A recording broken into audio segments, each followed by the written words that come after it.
Hi everyone.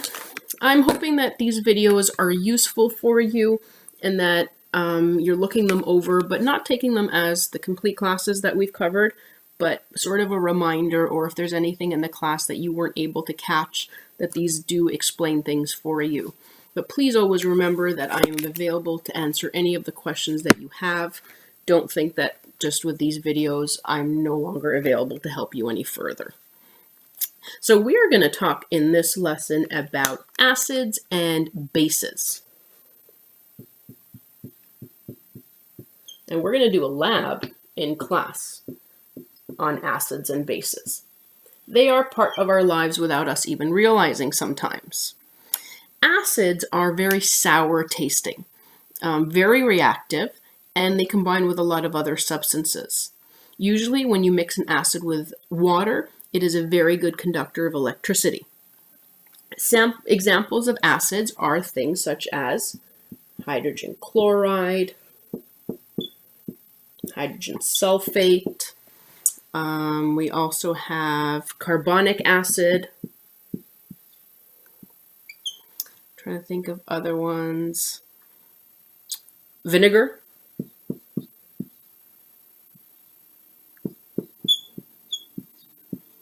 Okay.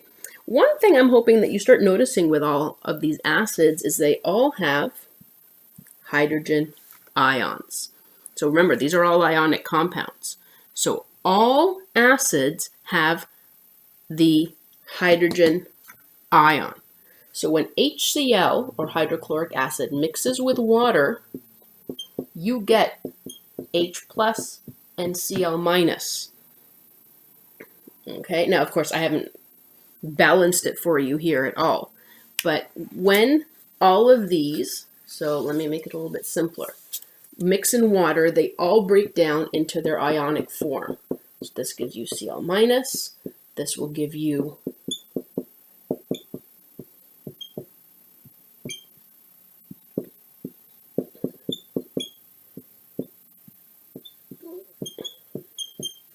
and so on.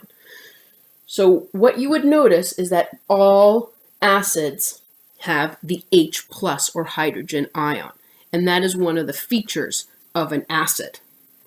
Okay, usually you can see if there's an acid because of the H plus ion. Bases are different. They are bitter tasting. They feel slippery when you mix them with water, and they have a feature similar to hydrogen, but they don't all have the H plus in common. Bases have the hydroxide ion in common, and that is depicted by the OH. So an example is sodium hydroxide. When it dissolves in water, you get the sodium ion and the hydroxide ion, and this is the hydroxide. All bases will have this. Look at potassium hydroxide. Gives you the potassium ion and the hydroxide ion. Again, another one is ammonium hydroxide. When it breaks down in water, gives you the ammonium ion and the hydroxide ion. So all bases in their aqueous solution will give you the hydroxide ion. And that is the difference between an acid and a base. Acids give you the hydrogen ion, hydroxides give you the hydroxide ion. So usually whenever you see an ionic compound with the hydroxide ion there, that usually means that it is a base. So how do we measure how acidic or how basic something is? And that is through the use of something we call a pH scale. The pH scale runs from 0 to 14, and 0 being the most acidic and 14 being the most basic. So what you do is there's different ways to test for the pH scale. Sometimes we use something called litmus paper. Sometimes we use phenolphthalein or bromothymol blue. All react differently, but there is a reading that we use for each of those indicators that tells us whether something is basic or acidic. So for the pH scale, I mentioned it runs from 0 to 14. We can measure pH using, like I mentioned, litmus paper, which is the more common one. It's easy to use. We can use this good old tongue twister.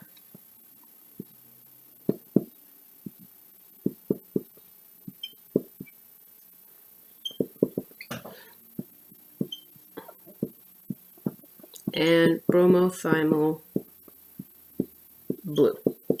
Each one reacts differently in contact with an acid or a base, but they all react consistently with an acid and a base that tells us whether something is acidic or basic.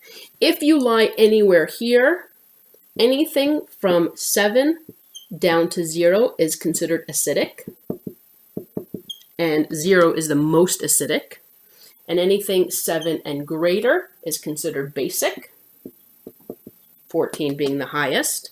7 is neutral, such as water. The water we drink has a pH close to 7, meaning it is very neutral.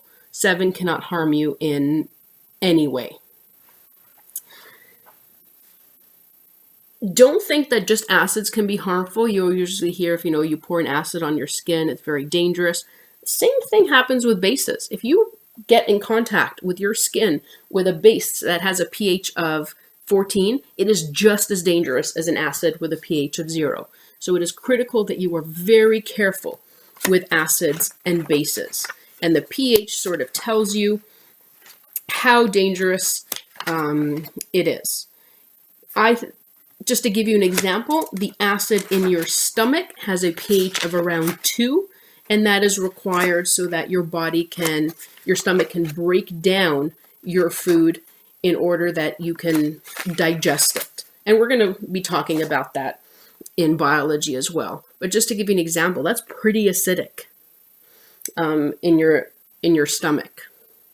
Okay, so those are the general ideas about acids and bases, but there's a certain reaction that occurs between acids and bases that we're going to be talking about. So what would happen if you mix an acid and a base together? So let us consider, I'll give you the generic, so an acid plus a base will always give you a salt and water. Please do not think of salt as just the salt that is on your table.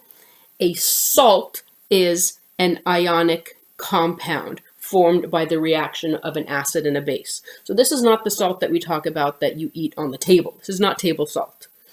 The salt that we're referring to here is an ionic compound formed by the reaction of an acid and a base. So let's consider we have hydrogen bromide, which is an acid. We got the H there. And let's talk about sodium hydroxide.